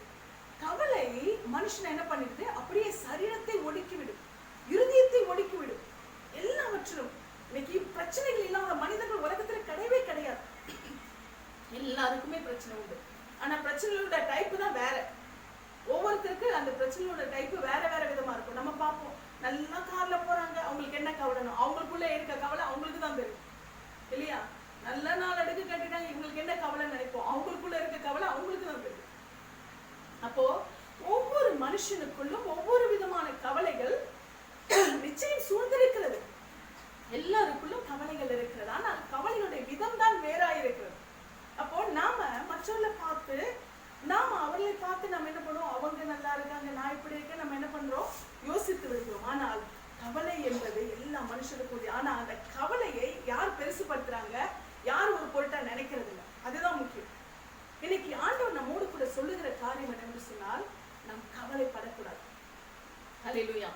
நாம் கவலைப்பட்டோம்னா அதாவது நம்முடைய சரீரத்தையும் ஒடுக்கிவிடும், நம்முடைய இருதயத்தையும் அந்த கவலை என்ன செய்கிறது, ஒடுக்கி விடுகிறதாய் காணப்படும். இங்கே மார்க் 4ஆம் அதிகாரம் 38ஆம் வசனத்துல நான் வாசிக்கும் பொழுது, கப்பலின் பின்னணியத்தில் அவர் தலைமை வைத்து நித்திரையாயிருந்தார். அவர்கள் அவரை எழுப்பி, போதகரே, நாங்கள் மடிந்து போகிறது உமக்கு கவலை இல்லையா என்றார்கள். சிலர் பாத்தீங்கன்னா அவங்க மட்டும் கவலைப்பட மாட்டாங்க, அவங்களோட கவலை மத்தவங்க மேலேயும் திணிப்பாங்க. பாத்துருக்கீங்களா? இவங்களோட அந்த கவலை போனா பரவாயில்ல, நான் பாட்டுக்கு இங்க அழுதுட்டு இருக்கேன், நான் பாட்டுக்கு இங்க புலம்பிட்டு இருக்கேன், நீங்க பாட்டுக்கு நல்லா தின்னுட்டு உட்கார்ந்து இருக்கீங்களே அப்படின்னு சொல்லிட்டு என்ன பண்ணுவாங்க, மற்ற அந்த கவலையா அவங்க மத்தவங்க மேல என்ன பண்ணுவாங்க, திணிப்பாங்க. நான் இவ்வளவு வேதனைப்பட்டு இருக்கேன், நீங்க சந்தோஷமா இருக்கீங்களே என்ன பண்ணுவாங்க சொல்லி அந்த கவலையை மற்றவர் மேல திணிப்பாங்க. இங்கேயும் அப்படிதான் நடக்குது. ஆண்டவருடைய சீஷர்கள் அவர்கள் கப்பலிலே பிரயாணம் பட்டு கொண்டிருக்கும் பொழுது ஆண்டவர் என்ன பண்றாரு, அங்க நித்திரையா இருந்தார். அங்கே ஒரு பெரிய புயல் காற்று வீசுகிறது, கடல் கொந்தளிக்கிறது. அந்த இடத்துல ஆண்டவருக்கு தெரியும் இங்க கடல் கொந்தளிக்குதுன்னு சொல்லிட்டு. ஆனால் கொந்தளிக்கிற கடல் ஆண்டவரை மீறி எதையும் செய்ய முடியாதுன்னு அவருக்கு தெரியும். அதனால்தான் அவர் நித்திரையா இருக்கிறார். எந்த பிரச்சனையும் கப்பலில், நம்முடைய வாழ்க்கை படகுல இருக்கிற ஆண்டவரை மீறி ஒண்ணும் பண்ண முடியாதுங்க. நாம என்ன பண்ணிட்டு இருக்கோம்னா, ஆண்டவர் நம்முடைய கப்பல்ல வச்சுக்கிட்டே, நம்முடைய வாழ்க்கை படகுல வச்சுக்கிட்டே நம்ம கவலைப்பட்டுட்டு இருக்கோம். இங்க அவங்க என்ன பண்ணாங்கன்னா, இவங்க வருத்தப்படுறது இல்லாம ஆண்டவரை சேர்த்து வருத்தப்படுத்துறாங்க. அவருக்கு தெரியும் இந்த கப்பல், நான் இருக்கிற வரைக்கும் இந்த கப்பலுக்கு ஒண்ணும் ஆகாது, நான் இருக்கிற வரைக்கும் இது சேதப்பட்டு போகாதுன்னு சொல்லி ஆண்டவருக்கு நல்லா தெரியும். அதனாலதான் அவர் என்ன செய்கிறாரு, எந்த விதத்திலுமே தன்னுடைய ரியாக்ஷன் என்ன பண்ணல, அவர் காட்டல. அவருக்கு தெரியும் அங்க கொந்தளிக்கிறது, கடல் அலை அடிக்கிறது எல்லாமே அவருக்கு தெரியும். ஆனாலும் அவர் ஏன் அமைதலா இருக்கிறான்னு சொன்னால், அவர் அமைதலா கூட இல்ல, நல்லா படுத்து தூங்கிட்டு இருக்காரு.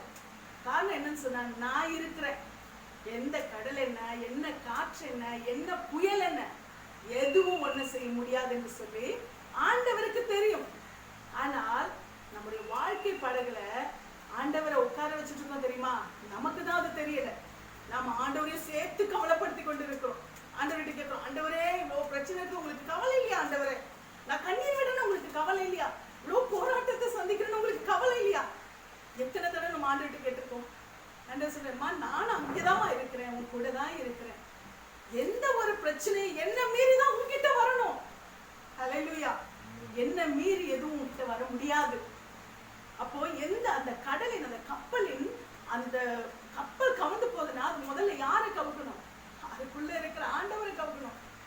அவர் அது ஒண்ணும் பண்ண முடியாதுன்னா அப்ப அதுக்குள்ள இருக்கிற அவங்கள ஏதாவது பண்ண முடியுமா? முடியாது. இந்த உணர்வு அவருடைய சீஷர்களுக்கு இல்லாதபடி நாங்கள் ஆண்டவர்கிட்ட போயிட்டு, ஆண்டவரே நாங்கள் மடிந்து போகிறோமே, உங்களுக்கு கவலை இல்லையா? இன்னைக்கு நம்முடைய வாழ்க்கையில நாம் அதிகமாய் பயன்படுத்துகிற வார்த்தைகள், ஆண்டவரே நாங்க இவ்வளவு பிரச்சனை இருக்குமே, உங்களுக்கு கவலை இல்லையா? இவ்வளவு போராட்டத்துல இருக்குமே, உங்களுக்கு கவலை இல்லையா? இவ்வளவு நெருக்கடியில இருக்குமே, உங்களுக்கு கவலை இல்லையா? இவ்வளவு வியாதியில நான் கஷ்டப்படுறது உங்களுக்கு கவலை இல்லையா? இவ்வளவு கடன்பாரம் என்னை அழுத்தது உங்களுக்கு கவலை இல்லையா? இவ்வளவு போராட்டம் என்னை சூழ்ந்திருக்கிறது உங்களுக்கு கவலை இல்லையா? நம்ம அதிகமா நம்முடைய கவலை வரும் பொழுது முதல்ல நம்ம அலட்டுறது இந்த சீசன்ல போல ஆண்டவர்கிட்ட தான். உங்களுக்கு கவலை இல்லையா? உங்களுக்கு கவலை இல்லையா? ஏன்னா நாம் கவலைப்படும் போது அந்த கவலையை ஆண்டவர் மேல சேர்த்து திணிக்கணும் நம்ம நினைக்கிறோம். ஆனா ஆண்டவர் சொல்றாரு, நான் கவலைப்பட மாட்டேன், நான் கவலையை நீக்க தான் நான் பிரயாசப்படுவேன். நான் கவலைப்பட மாட்டேன், அந்த கவலையிலிருந்து உன்னை விடுவிக்கிறதற்கான தீர்வை தான் நான் கொடுப்பேன். ஆண்டவர் ஒரு நாள் நம்முடைய பிரச்சனைகளை கண்டு கவலைப்பட மாட்டார். ஏன்னா சொல்யூஷன் கொடுக்க முடியாதவங்க தான் கூட சேர்ந்து கவலைப்படுவாங்க. அவர் சொல்யூஷன் கொடுக்க முடிந்தவர், அதனால அவர் கவலைப்பட மாட்டார். அந்த அந்த கவலைக்கான விடுதலையை கொடுப்பார். ஹல்லேலூயா. நாம் எதற்காக கவலைப்படுகிறோமோ அந்த கவலைக்கான தீர்வை கொடுக்கிறவர். அதனால் அவர் நம்மோடு கூட சேர்ந்து கவலைப்படுகிறவர் அல்ல, அந்த கவலையிலிருந்து நம்மை விடுவிக்கிறவராய் இருக்கிறார். ஹல்லேலூயா. ஆண்டவர் அந்த இடத்துல அவர்களுக்கு அந்த கவலைக்கான தீர்வை தான் ஆண்டவர் கொடுக்கிறவராய் இருக்கிறாரு தவிர அந்த இடத்துல மாத்திரல, நம்முடைய வாழ்க்கையிலும் நம்முடைய வாழ்க்கை என்ற இந்த கப்பல் சேதப்பட்டு போகாதபடி நம்மோடு கூட அவர் பிரயாணப்பட்டு கொண்டிருக்கிறார். எந்த சூழ்நிலையிலும் எந்த நிலைமையும் நம்மை சேதப்படுத்த நிச்சயம் அவர் விடமாட்டார். ஹல்லேலூயா.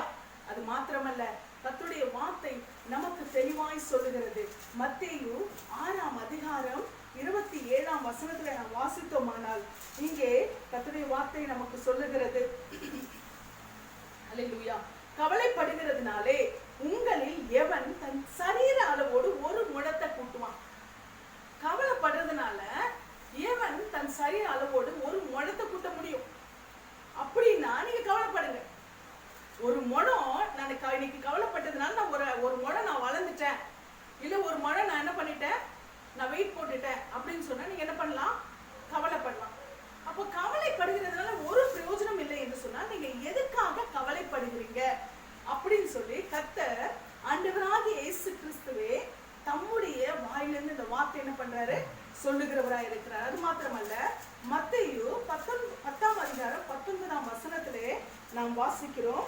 மத்தேயு 10:19 நாம் வாசிக்கும் பொழுது, அவர்களை உங்களை ஒப்பு கொடுக்கும் போது எப்படி பேசுவோம் என்றும் என்னத்தை பேசுவோம் என்று கவலைப்படாதீர்கள், நீங்கள் பேச வேண்டுவது அந்நேரத்தில் உங்களுக்கு அருளப்படும். ஹல்லேலூயா. எந்த ஒரு சூழ்நிலை நீங்க என்ன பேசணும், ஐயோ நான் இவங்க போய் பார்க்க போறேன், இவங்ககிட்ட போய் இவங்களை நான் சந்திக்கணும், நான் என்ன பண்றது, எப்படி பேசுறது, நீங்க கவலைப்படாதீங்க. இந்த காரியத்தை குறித்து நான் என்ன செய்வேன், நீங்க கவலைப்படாதீங்க. நீங்க என்ன பேசணும்னு கூட நான் உங்களுக்கு கத்துக் கொடுப்பேன். ஆண்டவர் சொல்றேன். ஆண்டவர்கிட்ட ஒவ்வொருக்கும் நம்ம ஆலோசனை கேட்டு போனோம்னா நம்முடைய வாயிலிருந்து அவர் பேசுவார், நம்முடைய கரங்களிலிருந்து அவர் செயல்படுவார். எல்லா சூழ்நிலையிலுமே அவர் நம்மை வழிநடத்துகிறவராக இருப்பார். நீங்க என்ன பேசுவோம், என்ன சாப்பிடுவோம், எப்படி நடப்போம், எப்படி நடத்துவோம், இதை குறித்து நீங்க என்ன பண்ண வேண்டாம், கவலைப்பட வேண்டிய அவசியமே இல்லை. ஹல்லேலூயா. நீங்கள் எதை குறித்து கவலைப்படாதபடி உங்கள் காரியங்களை கர்த்தருடைய கரத்திலே விட்டு விட்டால் நிச்சயமாய் கர்த்தர் என்ன பண்ணுவாரு? உங்களுக்கான எல்லா காரியங்களிலும் அவர் பதில் கொடுக்கிறவராய், அவர் உங்களை வழிநடத்துகிறவராய் அவர் இருக்கிறார் என்று சொல்லி கர்த்தருடைய வார்த்தை நமக்கு சொல்லுகிறது. ஹல்லேலூயா. இங்கே மார்க் 4ஆம் அதிகாரம் 18ஆம் வசனத்திலே நாம் வாசிக்கும் பொழுது கூட கர்த்தருடைய வார்த்தை நமக்கு சொல்லுகிற காரியம் இதுதான்.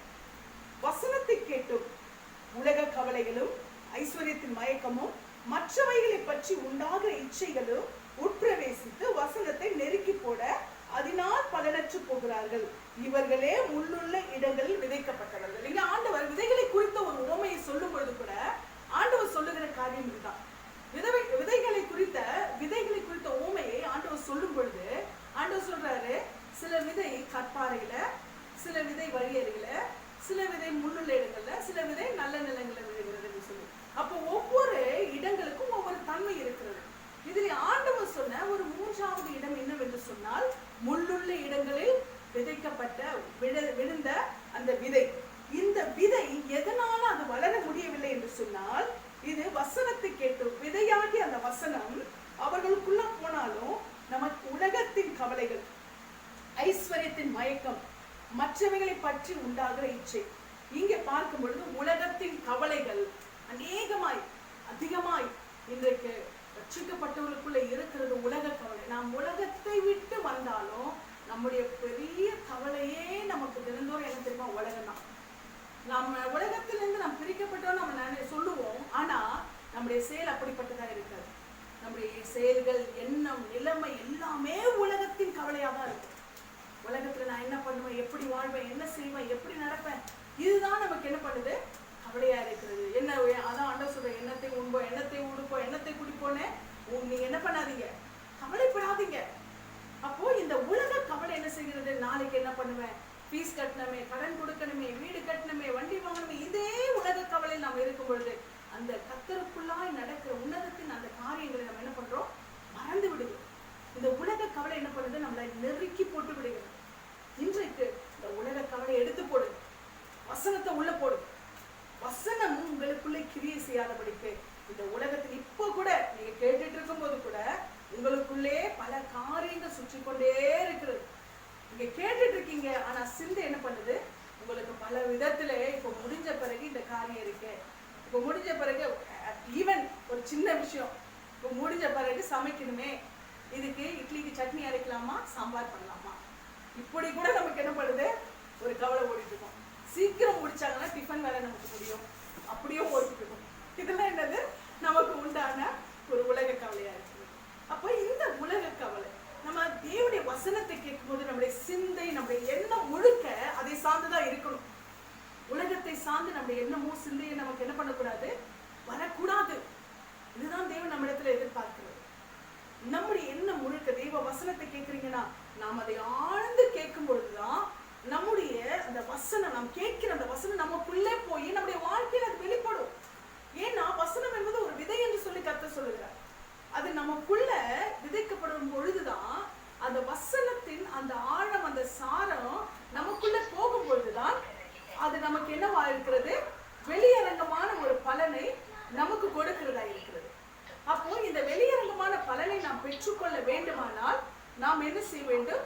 அதற்கான ஒரு தீர்வை நாம் பெற்றுக்கொள்ள வேண்டும். ஹல்லேலூயா. இன்றைக்கு நாம் கர்த்தருடைய வார்த்தைகளை குறித்து நாம் தெளிவாய் நாம் அறிந்து கொண்டவர்களாய் நாம் காணப்பட வேண்டும் என்று சொல்லி கர்த்தர் நமக்கு சொல்லுகிறார். ஹல்லேலூயா.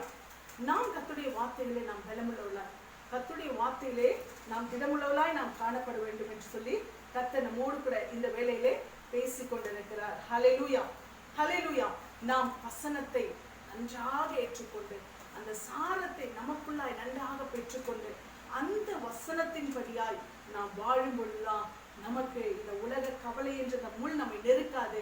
வசனத்தினுடைய பலன் நமக்கு வளர்ந்து பூத்து காய்த்து நமக்கு கனி கொடுக்கிறதா இருக்கும். இல்லைன்னா நான் சர்ச்சைக்கு போனேன், வசனத்தை கேட்டேன், ஒரு பிரயோஜனம் இல்லை. நீ ஆண்டவருடைய வார்த்தையை கேட்டதுக்கான பலன் உங்களுக்கு உண்டாகாது. ஏன்னா வசனம் இங்க கேட்டுட்டு இருந்தாலும் உள்ளத்துக்குள்ள என்ன இருக்குன்னா, அந்த வசனம் கிரியை செய்யாதபடிக்கு இந்த வார்த்தை உங்களுக்குள்ள கர்த்தருடைய வார்த்தை எனக்கு இப்படி சொல்லுதா, நான் இனி இதை கடைப்பிடிப்பேன், தென்படியா நடப்பேன் அப்படின்னு சொல்லி நீங்க நடக்க முடியாதபடிக்கு இந்த உலக கவலை, இந்த முள்ளு உங்களை என்ன பண்ணுது? நெருக்கி விடுகிறது. அப்போ வசனம் என்ன பண்ணுது? அகன்று போய்விடும். வசனம் நெருக்கப்பட்டு விடும். உலக கவலை மேலோங்கி விடும். என்ன வந்தாலும் கர்த்தருடைய வார்த்தையை பலப்படுத்தணும். கர்த்தருடைய வார்த்தையில நாம் நிலைக்கும் பொழுதுதான் இந்த உலக கவலை என்ற முல்லை நாம் என்ன பண்ண முடியும்? அகற்ற முடியும். இப்படிப்பட்டவர்கள் முள்ளுள்ள இடங்களில் விதைக்கப்பட்டவர்களா இருக்கிறார்கள். நாம் முள்ளுள்ள இடங்கள் இல்ல, நல்ல நிலத்திலே நல்ல வசனம் என்ற அந்த சாரத்தை நாம் புரிஞ்சுகளாய் காணப்பட வேண்டும் என்று சொல்லி கர்த்தருடைய வார்த்தை நமக்கு சொல்லுது. சரி, நாம் தொடர்ந்து பார்த்த பிரகாரமாய் இந்த பிலிப்பியர் 4ஆம் அதிகாரத்திலே நாம் வாசித்தோம். கர்த்தருக்குள் சந்தோஷமா இப்பொழுது சந்தோஷமா என்று சொல்லி. 2வது நாம் வாசித்தோம் பிலிப்பியர் 4:5 உங்கள் சாந்த குணம் எல்லாருக்கும் தெரிந்திருப்பதாக என்று சொல்லி. அப்புறம் 3வது நாம் வாசித்தோம், என்ன பண்ணணும்? நீங்கள் ஒன்றுக்கும் கவலைப்படாமல். 3வது நாம் எதற்கும் கவலைப்படக்கூடாதுன்னு சொல்லி. அப்போ 4வது நாம் வாசிக்கும் பொழுது நாம் அந்த 4:6 நாம் வாசிக்கிறோம். அடுத்தது என்ன பண்ணணுமா? ஜெபம் பண்ண வேண்டும். ஹல்லேலூயா. நம்ம என்ன பண்ணணுமா? ஒன்றுக்கும் கவலைப்படாமல் நாம் என்ன செய்யணுமா? நாம் ஜெபிக்கிறவர்களாய் நாம் காணப்பட வேண்டும் என்று சொல்லி கர்த்தருடைய வார்த்தை நமக்கு சொல்லுகிறது. ஹல்லேலூயா. இந்த பிலிப்பியர் 4ஆம் அதிகாரம் 6ஆம் வசனத்திலே நாம் வாசித்தோம், நீங்கள் ஒன்றுக்கும் கவலைப்படாமல் என்ன செய்ய வேண்டும் என்று சொன்னால், எல்லாவற்றையும் குறித்து உங்கள் விண்ணப்பங்களை ஸ்தோத்திரத்தோட கூடிய ஜெபத்தினாலும் வேண்டுதலினாலும் தேவனுக்கு தெரியப்படுத்துங்கள். அப்ப என்ன பண்ணணும்? நாம் 4வதா என்ன செய்யணும்னு சொன்னா, நாம் ஒன்றுக்கும் கவலைப்படாமல் நாம் ஜெபம் பண்ண வேண்டும் என்று சொல்லி கர்த்தருடைய வார்த்தை நமக்கு சொல்லுகிறது. நீங்கள் வாசிப்பில்லானால் இந்த பிலிப்பியர் 4ஆம் அதிகாரம் 6ஆம் வசனத்துல நாம் இதை தெளிவாய் உணர்ந்து கொள்ள முடிகிறது. இங்கே வாசிக்கிறோம் 1 தெசலோனிக்கேல நாம் வாசிக்கும் பொழுது அதைத்தான் நாம் வாசிக்கிறோம். இடைவிடாமல் ஜெபம் பண்ணுங்கள், இடைவிடாமல் ஜெபம் பண்ணுங்கள். அப்போ இடைவிடாமல் நாங்கள் ஜெபம் பண்ணா நாங்கள் எப்போ சாப்பாடு செய்யறது, எப்போ நாங்கள் வேலைக்கு போகிறது, எப்போ நாங்கள் மற்ற காரியங்களை பார்க்கறது, நாங்கள் இப்படியே கவிழ்ந்துட்டு நாங்கள் ஜெபம் பண்ணிகிட்டே இருந்தால் எப்படின்னு சொல்லி நீங்கள் கேட்கலாம். இடைவிடாமல் ஜெபம் பண்ணுங்கன்னு சொல்லும் பொழுது நாம் எப்பொழுதும் கர்த்தரோடு கூட பேசிக்கொண்டு இருக்கிறவளாய் காணப்பட வேண்டும் என்று சொல்லி அர்த்தம். ஹல்லேலூயா. இடைவிடாமல் ஜெபம் பண்ணுங்கன்னு சொன்னால் நம்ம எப்பவும் கர்த்தரோடு கூட உறவாடுகிறவர்களாய், கர்த்தரோடு கூட பேசுகிறவர்களாய் நாம் காணப்பட வேண்டும் என்று சொல்லி கர்த்தருடைய வார்த்தை நமக்கு சொல்லுகிறது. ஹல்லேலூயா. நாம் எப்பொழுதும் கர்த்தரோடு கூட பேசிக்கொண்டிருக்கிறாய் நாம் காணப்பட வேண்டும். ஏனோக்கு தேவனோடு கூட சஞ்சரித்தான்னு சொன்னால் தேவனோடு அப்ப எப்பவுமே நம்ம 24 மணி நேரம் சாப்பிடாம தூங்காம குடும்பத்தை பார்க்காம வேலை செய்யாம அப்படியே அவன் கவிழ்ந்து விழுந்து அப்படியே ஜெபிச்சுட்டே கிடந்தான்னு அர்த்தமா? கிடையாது. அவன் போகும்பொழுது, வரும்பொழுது, பேசும்பொழுது, நடக்கும்பொழுது, நிற்கும் பொழுது, எல்லா வேலையிலும் கர்த்தரோடு கூட பேசிக்கொண்டே இருக்கிறான். கர்த்தரை தன் நினைவிலே வைத்துக் கொண்டே இருக்கிறான். இப்படி எல்லா நேரமும் நாம் இடைவிடாமல் ஜெபிக்கிறவளாய், அதாவது ஜெபம் என்பது கர்த்தரோடு கூட பேசுவது. இன்னைக்கு ஜெபம் என்றாலே எல்லாரும் நினைச்சுக்கிறது என்னன்னா, ஐயோ நம்ம போயிட்டு ஒரு ரூம்ல உட்காந்து ஒரு 4 மணி நேரம் வேலை வெட்டிலாம் விட்டுட்டு உறங்கி உறங்கி விழுந்து நம்ம எழுந்து அப்படியே கண்ணை திறந்து பார்த்து அப்படியே இது பண்ணி தூக்க மயக்கத்திலேயே ஜெபம் பண்றது அப்படின்னு நினைச்சுக்கிறாங்க. வேண்டாம் இருப்பா, அது ஒரு என்னது, ஐயோ ஜெபம் பண்ணணுமேன்ற ஒரு நினைவோட பண்ணணும். கண்டிப்பா தேவனுடைய சமூகத்துல 1 மணி நேரமாவது அட்லீஸ்ட் குறைஞ்சபட்சம் நம்ம என்ன பண்ணணும், தேவனுடைய சமூகத்திலே நாம் ஜெபிக்கணும். ஆனால் அது எப்படியா நாம் ஜெபிக்கிறோம், அந்த ஜெபத்தை நாம் எப்படியாய் செய்கிறோம்? அந்த ஜெபம் நாம் செய்வது என்ன பண்ணணும்னா, நாம் அவருடைய சமூகத்தில் என்ன பண்ணணும், நாம் கொஞ்ச நேரம் நாம் அவரை துதித்து விடுதலையோடு அவருடைய சமூகத்தில் நாம் ஜெபிக்கிறவர்களா இருக்க வேண்டும். மற்ற நேரங்களை இடைவிடாமல் ஜெபிக்கணும்னு சொன்னால் எப்பொழுதும் தேவனோடு கூட சம்பாஷித்து கொண்டே, தேவனோடு கூட பேசிக்கொண்டே, ஆண்டவரே எப்போ நீங்க எங்க கூட இருக்கீங்க, என்னோட நடக்கிறீங்கன்னு சொல்லி அவருடைய வசனங்களை சொல்லிக்கொண்டே நாம் இருக்கும் பொழுது எந்த கவலையும் நம்ம நெருக்காது. சாத்தான் நம்ம நெருங்க முடியாது, பிரச்சனை நம்ம சூழ முடியாது. ஏன்னா கர்த்தரோடு கூட நாம பேசிக்கணும். பிசாசு எப்படி நமக்குள்ள பேச முடியும்? நாம எப்போதும் ஆண்டவரோடு கூட பேசிட்டு இருக்கோம்னா பிசாசு நம்ம கூட பேச முடியுமா? முடியாது. அப்போ ஆண்டவருடைய வார்த்தை நமக்குள்ள, ஆண்டவரோடு கூட நாம் பேசிக்கொண்டே இருக்கணும். ஆண்டவர் நம்மோடு கூட உறவாடுவார். அதுதான் நாம் இடைவிடாமல் ஜெபிக்க வேண்டும் என்று சொல்லி கர்த்தருடைய வார்த்தை நமக்கு சொல்லுகிறது. ஹல்லேலூயா. நாம் தேவனோடு கூட எப்பொழுதும் உறவாடுகிறவர்களாய் காணப்படும். தனிமைப்பட்ட ஜெபம் நமக்கு நிச்சயம் வேண்டும். அந்தரங்க ஜெபம் நமக்கு வேண்டும். அரை கதவை தாழிட்டு கொண்டு ஜெபிக்கிற ஜெபம் நிச்சயமா நமக்கு வேண்டும். அது நமக்கு கொஞ்ச நேரம் தான், எனக்கு 1 மணி நேரம் தான் ஜெபிக்க முடியுதுன்னா அதற்கு மிஞ்சின மற்ற நேரங்களே நாம் தேவனோடு கூட சஞ்சரிக்கிறவர்களாய், தேவனோடு கூட பேசிக் கொண்டிருக்கிறவர்களாய் எப்பொழுதும் நாம் அப்படி காணப்படும் பொழுது எந்த ஒரு கவலையும் நம்முடைய இருதயத்தை சூழ முடியாது. இவனை பிராக்டிஸ் பண்ணி பாருங்க, எந்த கவலையும் நம்முடைய உள்ளத்தை நெருக்கவே முடியாது. நீங்க ஆண்டவரோடு கூட பேசிக்கொண்டே இருந்தீங்கன்னா மற்ற கவலைகள் உங்களை நெருக்காது. எந்த ஒரு சூழ்நிலையும் உங்களை நெருக்க முடியாது. ஏன்னா கவலைப்படக்கூடாது என்பதற்காகத்தான் இந்த வார்த்தை நமக்கு என்ன பண்ணிருக்கிறது, சொல்லி இருக்கிறது. அடுத்து நீங்க கொலோசியர் 4ஆம் அதிகாரம் 2ஆம் வசனத்தை வாசிச்சீங்கன்னா, இடைவிடாமல் ஜெபம் பண்ணுங்கள், ஸ்தோத்திரத்துடன் ஜெபத்தில் விழித்திருங்கள். ஹல்லேலூயா. நாம் ஜெபத்தில் என்ன பண்ணணும், விழித்திருக்கிறதாய் காணப்பட வேண்டும். தூங்கிட்டு ஜெபிக்கிறது இல்ல, ஏனோத்தானும் ஜெபிக்கிறது இல்ல. நம்முடைய இருதயம் தூங்கிக் கொண்டு நாம் வாயில மாத்திரம் ஆண்டவரை துதிக்கிறது இல்ல. எப்பொழுது என்ன பண்ணுமா, விழித்திருந்து, இருதயம் விழித்திருந்து ஜெபிக்கிறவர்களாய் நாம் காணப்பட வேண்டும். இங்கே கூட ஆண்டவராகிய இயேசு கிறிஸ்து நமக்கு பரமண்டல ஜெபத்தை நமக்கு அது ஒரு மாடலா நமக்கு என்ன பண்ணிருக்கிறாரு, கொடுத்திருக்கிறார். நீங்க ஜெபம் பண்ண வேண்டிய விதமாவது அப்படின்னு சொல்லிட்டு ஆண்டவர் நமக்கு ஒரு மாடலை கொடுத்திருக்கிறாரு.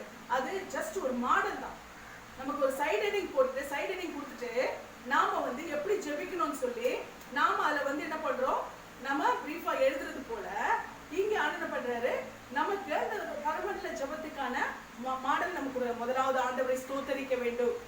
அதுக்கப்புறம் நம்ம மற்ற காரியம் 1 by 1 ஸ்டெப் பை ஸ்டெப்பா நம்ம அந்த பாயிண்ட வச்சு நம்ம என்ன பண்ண ஜெபிக்க வேண்டும் என்பதை கர்த்தர் நமக்கு என்ன பண்றாரு, அந்த பரமண்டல ஜெபத்தை கொடுத்து நமக்கு கற்றுக் கொடுக்கிறவரா இருக்கிறார்.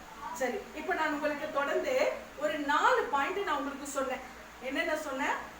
கர்த்தருக்குள் எப்பொழுது என்ன பண்ணுங்க, சந்தோஷமா இருங்கள், சந்தோஷமா இருங்கள் என்று சொல்லி மறுபடியும் உங்களுக்கு சொல்லுகிறேன். 2வது பாத்தீங்கன்னா, உங்கள் சாந்த குணம் எல்லாருக்கும் என்ன பண்ணணும், தெரிந்திருக்க கடவுது என்று சொல்லி 2வது.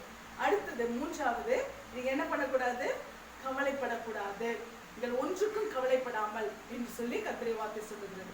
அப்போ எல்லாவற்றையும் குறித்து 4வது என்ன பண்ணுமா, நீங்க கவலைப்படாமல் எல்லாவற்றையும் குறித்து என்ன பண்ணும், உங்கள் விண்ணப்பங்களை ஸ்தோத்திரத்தோட கூடிய ஜெபத்தினாலும் வேண்டுதல்னாலும் தேவனுக்கு தெரியப்படுத்துங்கள் அப்படின்னு சொல்லுங்க. இப்போ இதற்கு பிறகாக இவைகளை எல்லாவற்றையும், இந்த வார்த்தைகளை நீங்க கவனிச்சிருப்பீங்க நான் விசுவாசிக்கிறேன். நீங்க இதன்படியா நீங்க ஃபாலோ பண்ணாலுமே நிச்சயமா நீங்க இந்த உலகத்தை ஜெயிக்கிறவளாய், பிரச்சனைகளை ஜெயிக்கிறவளாய், கொரோனாவை ஜெயிக்கிறவளாய் நீங்க மாற முடியும். ஹல்லேலூயா. கடைசியா நீங்க வாசிச்சீங்கன்னா இதனுடைய ரிசல்ட் என்ன தெரியுமா, இந்த 7ஆம் வசனத்துல நம்ம வாசிக்கிறோம். பிலிப்பியர் 4:7 அப்பொழுது எல்லா புத்திக்கும் மேலான தேவ சமாதானம் உங்கள் இருதயங்களையும் உங்கள் சிந்தைகளையும் கிறிஸ்து இயேசுவுக்குள்ளாக காத்துக்கொள்ளும். ஹல்லேலூயா. அப்பொழுது எல்லா புத்திக்கும் மேலான தேவ சமாதானம். ஹல்லேலூயா. நீங்கள் எப்பொழுதும் சந்தோஷமாய் இருக்கும் பொழுது, ஹல்லேலூயா, அது மாத்திரமல்ல, நீங்க எல்லா சூழ்நிலையிலும் நீங்கள் அந்த சூழ்நிலைகளை மேற்கொள்ளும்படியாய் நீங்கள் சாந்த குணத்தோடு கூட நீங்க வெளிப்படுத்தும் பொழுது, மூன்றாவது, நீங்கள் கவலைப்படாமல் உங்கள் விண்ணப்பங்களை ஸ்தோத்திரத்தோடு கூடிய ஜெபத்தினாலும் வேண்டுதல்னாலும் தேவனுக்கு தெரியப்படுத்தும் பொழுது, தேவனோடு கூட நீங்கள் உறவாடுகளாய் காணப்படும் பொழுது, இங்கே கர்த்தருடைய வார்த்தை ஒரு சொல்யூஷனை உங்களுக்கு கொடுக்கிறது. அப்பொழுது எல்லா புத்திக்கும் மேலான தேவ சமாதானம், ஹல்லேலூயா, எல்லாவற்றுக்கும் மேலான, எல்லா ஆலோசனைக்கும் மேலான தேவனுடைய சமாதானம் உங்கள் இருதயங்களையும் உங்கள் சிந்தைகளையும் கிறிஸ்து இயேசுவுக்குள்ளாக காத்துக்கொள்ளும். ஹல்லேலூயா. கிறிஸ்து இயேசுவுக்குள்ளாக காத்துக்கொள்ளும் என்று சொல்லும் பொழுது வெளியில இருந்து எதுவும் உங்களை என்ன பண்ண முடியாது, அட்டாக் பண்ணவே முடியாது. மனுஷனுக்கு அதிகமாய் பாதிப்பை கொடுக்கிறது, சரீரத்திலே அதிகமாய் மனுஷனை பாதிப்புக்குள்ளாக்கி சரீரம் முழுவதையும் பாதிப்புக்குள்ளாக்குறது என்னன்னு சொன்னா இந்த இருதயமும் சிந்தையும் தான். இந்த இருதயத்துக்குள்ள பாரம் வந்தாலோ, இந்த சிந்தைக்குள்ள கவலைகள் வந்தாலோ, அது என்ன ஆகுதுன்னு சொன்னா இந்த சரீரம் முழுமையுமே பாதித்து விடுகிறது. அப்போ இங்க ஆண்டவருடைய வார்த்தை சொல்லி இதன் படியா நீங்க நடக்கும் பொழுது உங்களுடைய சமாதானம் உங்களுக்கு எப்படியா இருக்கும், எல்லா புத்திக்கும் மேலான சமாதானமா இருக்கும். எல்லா புத்திக்கும் மேலான சமாதானம் உங்கள் இருதயங்களையும் உங்கள் சிந்தைகளையும் கிறிஸ்து இயேசுவுக்கு உள்ளாக காத்துக்கொள்ளும். ஹல்லேலூயா. நம்முடைய இருதயமும் சிந்தையும் கிறிஸ்து இயேசுவுக்குள்ளாக காத்துக்கொள்ளப்படும் பொழுது நிச்சயமாய் இந்த உலகத்தின் எந்த ஒரு தீங்கு நம்மை அசைக்க முடியாது. ஹல்லேலூயா. கிறிஸ்து இயேசுவுக்குள்ளாக நாம் காக்கப்படுவதாய் காணப்படும் பொழுது எந்த ஒரு காரணமே அசைக்க முடியாது. தொற்று நோயா இருக்கட்டும், பிரச்சனையா இருக்கட்டும், போராட்டமா இருக்கட்டும், எதுவா இருக்கட்டும், கிறிஸ்து இயேசுவுக்குள்ளாய் நம் இருதயம் காக்கப்படுகிறது, நம்முடைய சிந்தை காக்கப்படுகிறது. எல்லாவற்றிலும் நாம் காக்கப்படுவதாய் இருக்கும் பொழுது கர்த்தர் நம்மை பலப்படுத்துவதாய் இருக்கிறார். ஹல்லேலூயா. இருதயம் என்பது மனிதனுடைய சரீரத்தின் இயக்கத்தை குறிக்கிறது. சிந்தை என்பது மனிதனுடைய கவலைகளை, மனிதனுடைய இந்த போராட்டங்களை, சிந்தைக்குரிய போராட்டங்களை குறிக்கிறது. அப்போ கிறிஸ்து இயேசுவுக்குள்ளாக நம்முடைய சரீரம் முழுவதையும் இயங்க செய்கிற இந்த இருதயம், இந்த சரீரம் காக்கப்படும். இருதயம் சரியா இருந்தாதான் என்ன ஆகும், சரீரம் நல்லா இயங்கும் இல்லையா?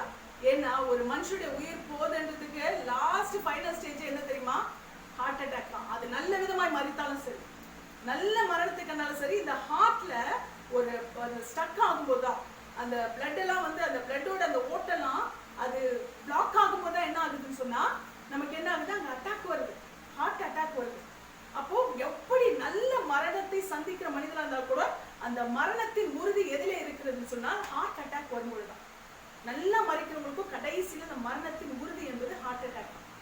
அப்போ ஏன்னா முதல்ல ஒரு மனுஷன் பிறக்கும் போது உருவாக்குறதும் அந்த இருதயம் தான். அதே போல மறிக்கிறதுக்கான கன்ஃபர்மேஷன் என்னன்னு சொன்னா அந்த இருதயம் தான். அப்போ இந்த மனுஷனுடைய இருதயம் இயங்குனாதான் சரீரம் இயங்கும். அப்ப ஆண்டவர் நம்முடைய சரீரத்தை என்ன பண்றாரு, அவருக்குள்ளாய் காத்துக் கொள்ளுகிறார். நம்முடைய சிந்தையையும் கவலைகள் இல்லாதபடி, போராட்டங்கள் இல்லாதபடி, பிரச்சனைகள் இல்லாதபடி அவருக்குள்ளாய் காத்துக் கொள்ளுகிறார். ஹல்லேலூயா. அப்பொழுது எல்லா புத்திக்கும் மேலான தேவ சமாதானம் உங்கள் இருதயங்களையும் உங்கள் சிந்தைகளையும் கிறிஸ்து இயேசுவுக்குள்ளாக காத்துக்கொள்ளும். ஆமென். ஹல்லேலூயா. இன்றைக்கு கர்த்தர் நம்மோடு கூட பேசின வார்த்தையின்படியால் கர்த்தர் யோவான் 20:20 தம்முடைய சீஷர்களுக்கு அவர் உயிர்த்தெழுந்து அவர்கள் நடுவில் அவர் கடந்து வந்து நிற்கும் பொழுது அவர்களோடு கூட அவர் உயிர்த்தெழுந்து தம்முடைய சீஷர்கள் மத்தியிலே அவர் பேசின வார்த்தை, உங்களுக்கு சமாதானம். ஹல்லேலூயா. ஆண்டவர் அதை மாத்திரம் சொல்லவில்லை, உலகம் கொடுக்க கூடாத வேண்டிய சமாதானத்தை உங்களுக்கு வைத்து விட்டு போகிறேன். ஹல்லேலூயா. இன்றைக்கு ஆண்டவர் நமக்கு உலகம் கொடுக்க கூடாத ஒரு சமாதானத்தை வைத்து விட்டு போயிருக்கிறார். எந்த சூழ்நிலை இந்த சமாதானத்தை எடுக்க முடியாது. அந்த சமாதானம் நம்ம இருதயங்களையும் நம்முடைய சிந்தைகளையும் கிறிஸ்து இயேசுவுக்குள்ளாக நம்மை காத்துக்கொள்ளும் என்ற விசுவாசத்தோடு கூட இன்றைக்கு இந்த செய்தியை கேட்ட இந்த செவிகள் பாக்கியமுள்ளவைகள். ஹல்லேலூயா. இந்த வார்த்தைகளின் படியாய் நீங்கள் பலப்படுங்கள், மற்றவர்களை பலப்படுத்துங்கள். கர்த்தர் தாமே கிறிஸ்து இயேசுவுக்குள்ளாக உங்களை காத்துக்கொள்வாராக. ஆமென். ஆமென். ஹல்லேலூயா. நாம் ஜெபிப்போம். 7 வரைக்குமாய் நாம் வாசிப்போம். பிலிப்பியர் 4ஆம் அதிகாரம் 4 7 வரைக்குமாய் கூட நாம் இப்பொழுது எடுத்து வாசிக்க போகிறோம். ஹல்லேலூயா.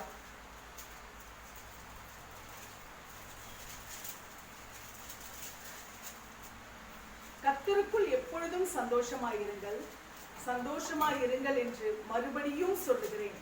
உங்கள் சாந்த குணம் எல்லா மனுஷருக்கும் தெரிந்திருப்பதாக. கர்த்தர் சமீபமாயிருக்கிறார். நீங்கள் ஒன்றுக்கும் கவலைப்படாமல் எல்லாவற்றையும் குறித்து உங்கள் விண்ணப்பங்களை ஸ்தோத்திரத்தோடே கூடிய ஜெபத்தினாலும் வேண்டுதலினாலும் தேவனுக்கு தெரியப்படுத்துங்கள். அப்பொழுது எல்லா புத்திக்கும் மேலான தேவ சமாதானம் உங்கள் இருதயங்களையும் உங்கள் சிந்தைகளையும் கிறிஸ்து இயேசுவுக்குள்ளாக காத்துக்கொள்ளும். ஹல்லேலூயா. இங்கே நாம் பார்க்கும் பொழுது பிலிப்பிய சபைக்கு இங்கே பவுல் இந்த நிருபத்தை எழுதுகிறார். கர்த்தருக்குள் எப்பொழுதும் சந்தோஷமாயிருங்கள், சந்தோஷமாயிருங்கள் என்று மறுபடியும் சொல்லுகிறேன். ஹல்லேலூயா. இங்கே பிலிப்பு சபைக்கு மாத்திரமல்ல, இம்மானுவேல் விடுதலை சபைக்கும் கர்த்தர் கொடுக்கிற வார்த்தை எப்பொழுதும் சந்தோஷமாயிருங்கள். ஹல்லேலூயா. எல்லா சூழ்நிலையிலும் இன்றைக்கு உலகத்தின் நிலைமைகள், இன்றைக்கு உலகமே எப்படிப்பட்ட நிலைமையிலேயோ கலங்கி கொண்டிருக்கிறது. விசேஷமாய் நம்முடைய இந்திய தேசம் இன்றைக்கு மிக நெருக்கடியான ஒரு சூழ்நிலையில கடந்து போய் கொண்டிருக்கிற இந்த வேளையிலும் கூட கர்த்தருடைய வார்த்தை நமக்கு சொல்லுகிறது, எந்த சூழ்நிலையிலும் கூட நாம் நம்முடைய மன தைரியத்தை இழந்து விடாதபடிக்கு நாம் சந்தோஷமா